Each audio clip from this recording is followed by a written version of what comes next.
মাথার যে পোজাটা নিয়ে যাচ্ছে বাড়ির দিকে, আমরা তার পিছনে পিছনে যাচ্ছি, একটু দেখি তার এই খ্যার এবং বনের পোজাটা উনি কি করে বা কোথায় রাখে। এই যে উনি এখানে আসলেন, এই যে তার পোজাটা সে ফালাইয়া দিলেন, ঠিক আছে। এখানেই তার বাড়ি এবং এখানেই সে এগুলি রাখবে, ঠিক আছে। দেখতে পারতেছেন একেবারেই গ্রামের মানুষ অত্যন্ত সহজ সরল এবং তাদের বাড়ি ঘরগুলিও সহজ সরলের মতন সাদা সিধা একেবারেই। তো আসসালামু আলাইকুম ওয়া রাহমাতুল্লাহি ওয়া বারাকাতুহু। তো আজকে আমরা উপস্থিত হয়েছি একটি গ্রামে। দেখতে পারতেছেন এখন যে সময়টা, সেই সময়টা হচ্ছে কি আপনার ধান কাটার সময়।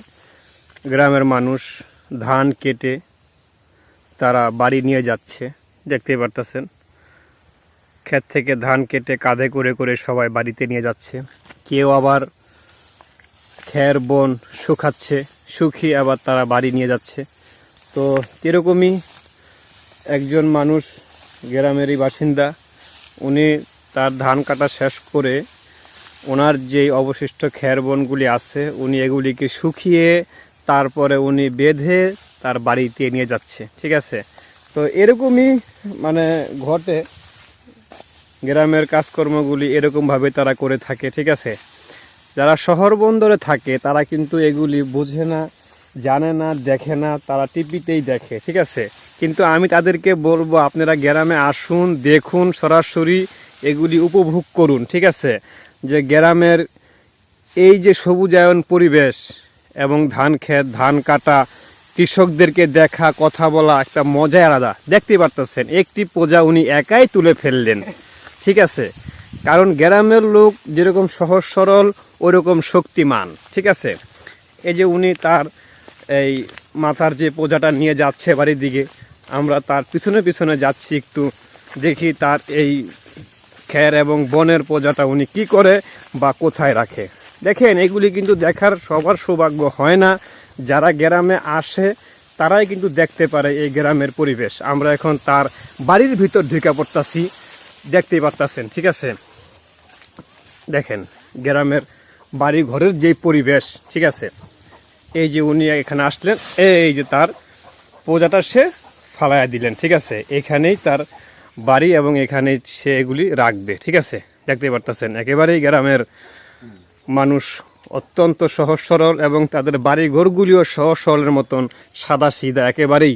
পরিবেশ উপরে বাঁশ ঘাস এবং আপনার চতুর্পাশে সবুজায়ন।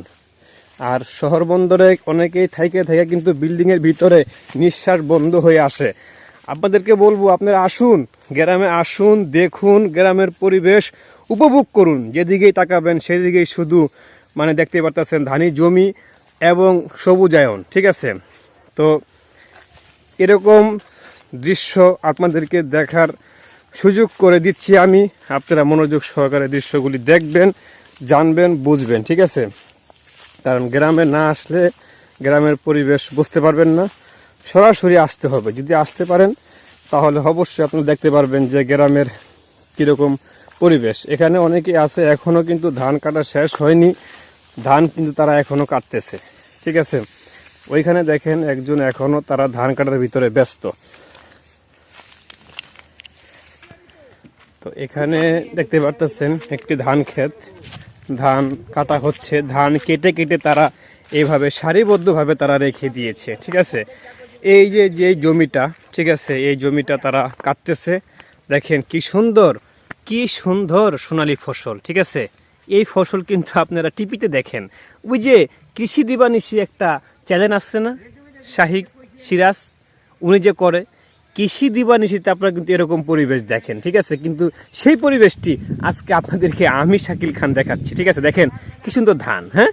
এই ধান দেখতে পারতেছেন, এটা চাল হবে, চাল হয়ে কিন্তু আবার পরে আমরা ভাত রান্না করব, তারপর আমরা কিন্তু খাবো।